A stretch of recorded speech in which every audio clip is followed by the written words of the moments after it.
Volume 5, Chapter 555, 18th of January, 1947. The arrival of the relatives of the children, with many people from Shechem. Jesus is all alone in the little highland, in the middle of the stream. The three children are playing on the banks on the other side of the stream, and they are whispering in low voices, in order not to disturb Jesus' meditation. Now and again, the youngest one utters a cry of joy when he finds a beautifully colored pebble or a fresh little flower, and the others tell him to be quiet, saying, "Be quiet." Jesus is praying, and their whispering is resumed when their little swarthy hands build sand blocks and cones that in their childish imagination are supposed to be houses and mountains.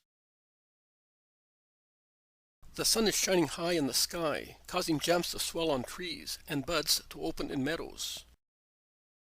The green-gray leaves of the poplar tree are quivering in the breeze, and the birds up there, on the top, are engaged in love or rivalry skirmishes that at times end in a song, at times in a screech of pain. Jesus is praying. Sitting on the grass, with a tuft of bog grass separating him from the path along the bank, he is absorbed in his mental meditation. At times, he looks up to watch the little ones playing over there on the grass. He then lowers his eyes again and becomes engrossed in his thoughts. The shuffling of feet among the plants on the bank and the sudden arrival of John on the little highland puts to flight the birds that fly away from the top of the poplar, putting an end to their carousal with screeches of fear. John does not see Jesus at once, as he is concealed by the bog grass, and he shouts rather perplexedly, "Where are you, Master?" Jesus stands up while the three children shout from the other bank. He is there, behind the tall grass. But John has already seen Jesus and goes to him, saying, "Master, the relatives have come." The children's relatives, and many people from Shechem are with them. They went to Malachi, and Malachi brought them to our house. "I have come looking for you." "And where is Judas?" "I do not know. He went out immediately after you came here, and he has not come back yet. He must be in town. Shall I look for him?" "No, it is not necessary. Stay here with the children. I want to speak to the relatives first." "As you wish, Master." Jesus goes away, and John joins the children and begins to help them in the enterprise of building a bridge across an imaginary river made of long reed leaves placed on the sand to simulate water. Jesus enters the house of Mary of Jacob, who is at the door waiting for him, and says to him, "They have gone up to the terrace. I took them there to let them rest. But here is Judas coming from the village. I will wait for him, and then I will prepare some food for the pilgrims who are very tired." Jesus also waits for Judas in the vestibule, which is rather dark compared to the light outside. Judas does not see Jesus at once, and while going in, he says to the woman arrogantly, "Where are those from Shechem? Have they already left? And the Master? Is no one calling him?" John, he sees Jesus and changes tone, saying, "Master, I ran here when I was told, just by sheer chance. Were you already at home?" "John was here, and he came looking for me. I should have been here as well. But at the fountain, they asked me to explain certain things to them." Jesus does not reply. He speaks only to greet those who are waiting for him, sitting, some on the low walls of the terrace, some in the room that opens onto it, and they all stand up to pay their respects to him as soon as they see him.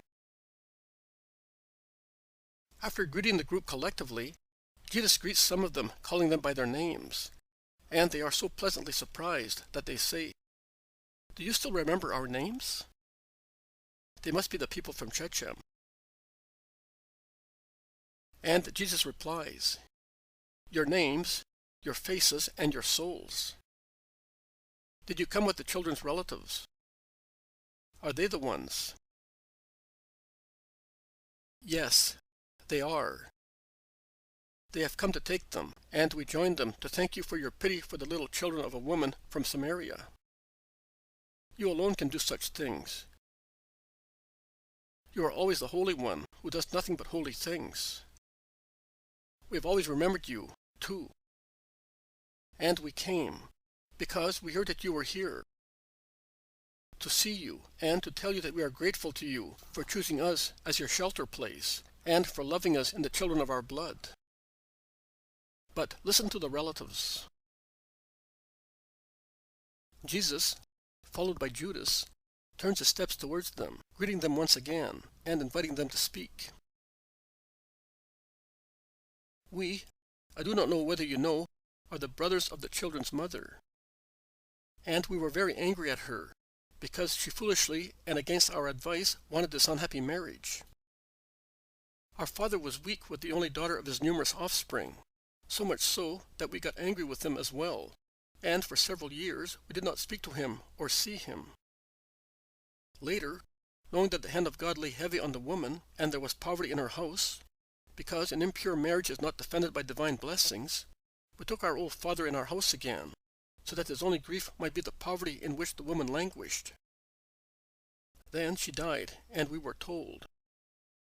You had passed by recently, and people spoke of you.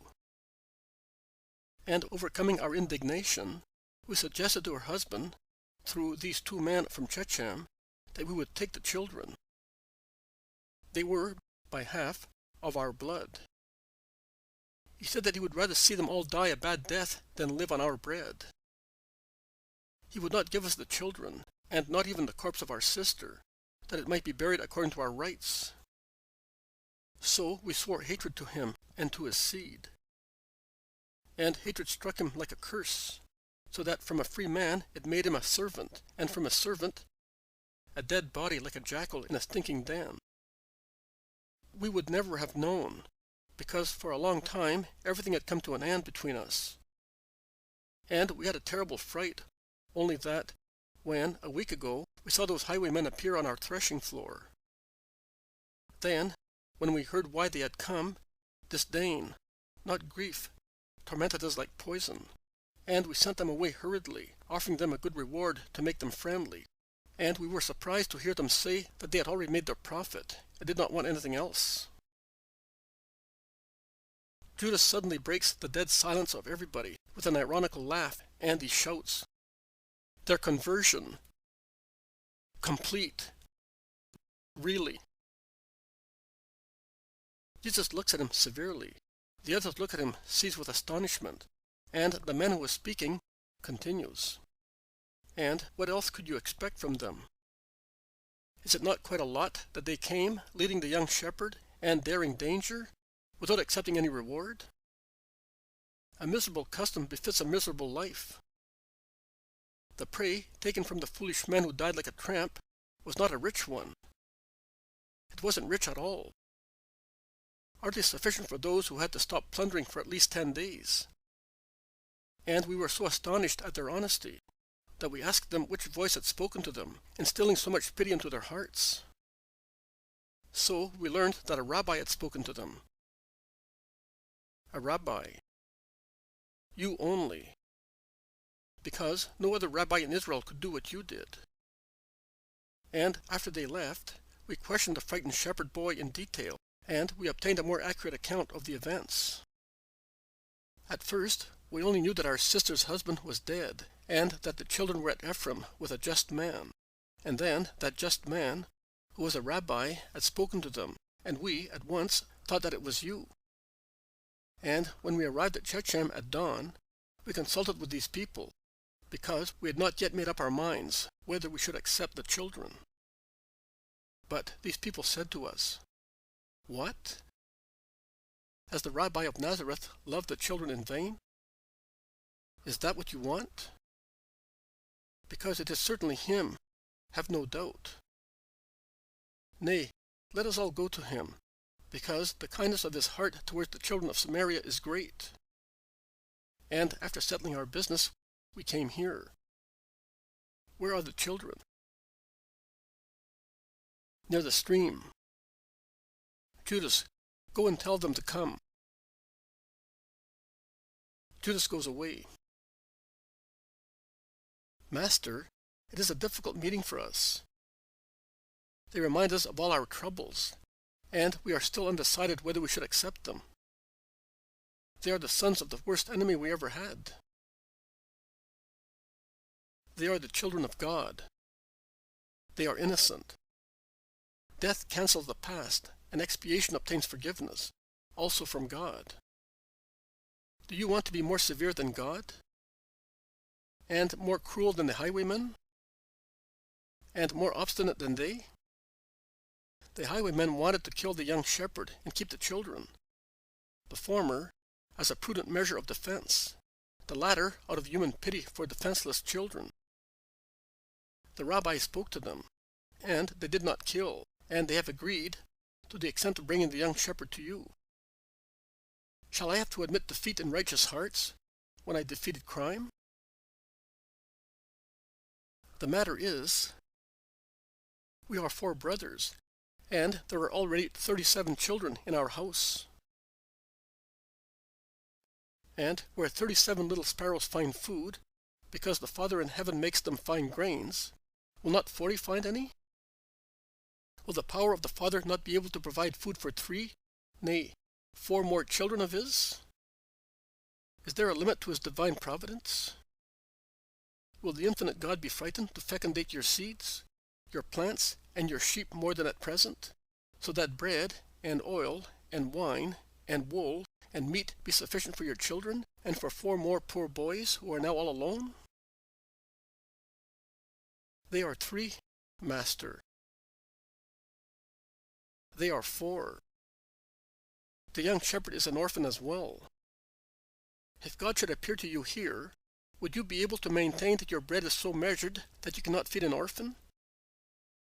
Pity for an orphan is prescribed by the Pentateuch. No, we would not, Lord. That is true. We shall not be inferior to the highwaymen. We will give bread, clothes, and lodging also to the young shepherd, and out of love for you. Out of love. Out of all the love. For God, for his Messiah, for your sister, for your neighbor. That is the homage and forgiveness to be paid to your blood. Not a cold sepulchre for her dust. Forgiveness is peace. Peace for the spirit of man who sinned. But it would only be false and entirely exterior forgiveness, and no peace for the spirit of the dead woman, who is your sister and the children's mother, if to the just expiation of God you add to torment her the knowledge that her sons, although innocent, are expiating her sin. God's mercy is infinite. But add your own to give peace to the dead woman. Oh, we will do that. We will.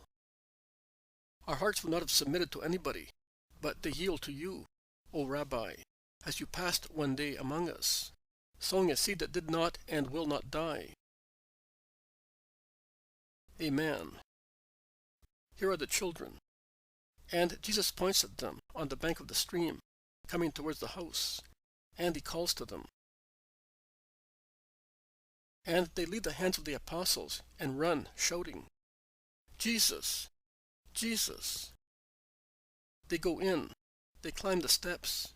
They are on the terrace and they stop, frightened by the presence of so many strangers looking at them. Come, Reuben, and you, Elisha, and you, Isaac. These men are the brothers of your mother, and they have come to get you and join you to their sons. See how good the Lord is? Just like Mary of Jacob's pigeon, that we saw the day before yesterday, feed a young one that was not its own, but of its dead brother. He has gathered you and gives you to these people so that they may take care of you and you will thus be no longer orphans. Come on, greet your relatives. The Lord be with you, gentlemen, says the oldest one shyly, looking at the ground, and the two younger ones repeat his words. This one is very much like his mother, and this one also, but this other one, the oldest, is his father's double, remarks one of the relatives. My friend, I do not think that you are so unfair as to love differently because of a resemblance of faces, says Jesus. Oh, no, certainly not.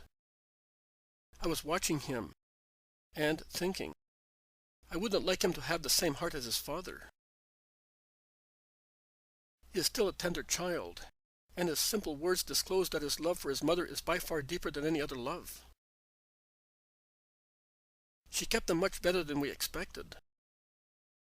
Their clothes and shoes are decent. Perhaps she made her fortune. My brothers and I have new garments because Jesus clothed us. We had neither shoes nor mantle. We were exactly like the shepherd, says the second-born, who was not so timid as the first-born. We will compensate you for everything, master, replies one of the relatives, and he adds, Joachim of Shechem had the offering of the town, but we will add some more money. No, I do not want any money. I want a promise that you will love these children whom I snatched from the highwaymen. The offerings, Malachi, take them for the poor who are known to you, and give some to Mary of Jacob, because her house is really poor. As you wish. If they are good, we will love them. We will be good, Lord. We know that we must be so to find our mother and go up the river, as far as the bosom of Abraham, and that we must not take away the ropes of our boats from the hands of God, in order not to be carried away by the current of the demon, says Reuben, all in one breath. But what is the boy saying? A parable I told them. I told it to comfort their hearts and to guide their spirits. And the children have understood, and they apply it to each of their actions. Familiarize with them while I speak to these people from Shechem. Master, one more word. What amazed us in the highwaymen was their request to tell the rabbi, who had the children, to forgive them, if it had taken them a long time to come, considering that not every road is open to them, and that the presence of a boy among them prevented them from marching long distances through wild gorges. Did you hear that, Judas? Says Jesus to Judas, who does not reply. Then Jesus moves to one side with the people from Shechem, who wring the promise from him of a visit, even a short one, before the summer heat. And in the meantime, they inform Jesus of events in the town, and they tell him that those who were cured by him, in their bodies or souls, do remember him. Judas and John, in the meantime, are busy getting the children to fraternize with their relatives.